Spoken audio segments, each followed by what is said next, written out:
balikan naman po natin ang mga balita sa Metro Manila. Sumuko na po sa mga pulis ang driver na naka-hit and run ng isang patrolman ng PNP-HPG sa SLEX.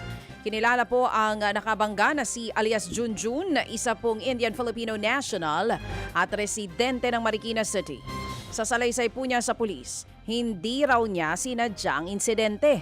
Nataranta daw siya kaya nabangga ang pulis. Sabado nga po nang mangyaring insidente kung saan nag-overtake ang SUV para makapasok sa center lane. Ang pulis ay papasok din sa parehong linya kaya nangyari po ang salpukan.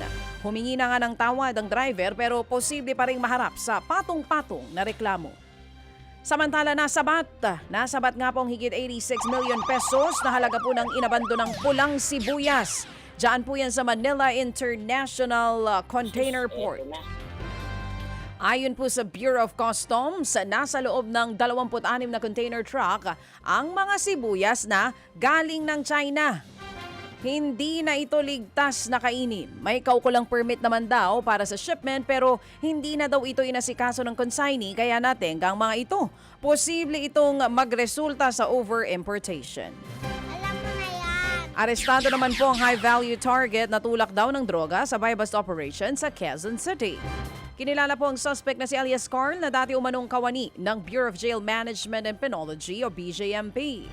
Inaresto po ang ka-live-in nito na si alias Rosario. Nasabat naman mula sa mga suspect ang nasa 374,000 pesos na halaga po ng hinihinalang shabu. Napagalamang dati ng inaresto sa illegal na droga si alias Carl noong 2023. Kaya na-dismiss mula sa BJMP. Kalalaya lamang po nitong Pebrero pero bumalik na naman sa iligal na gawain. Naharap po ang suspect sa reklamong paglabag sa Comprehensive Dangerous Drugs Act.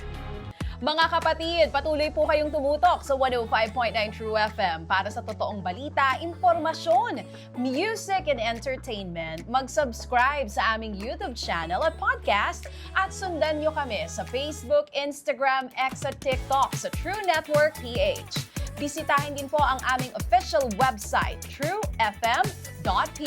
At panoorin din kami sa True TV Signal, Channel 19. Kami po ang 105.9 True FM. Laging true sa'yo, kapatid.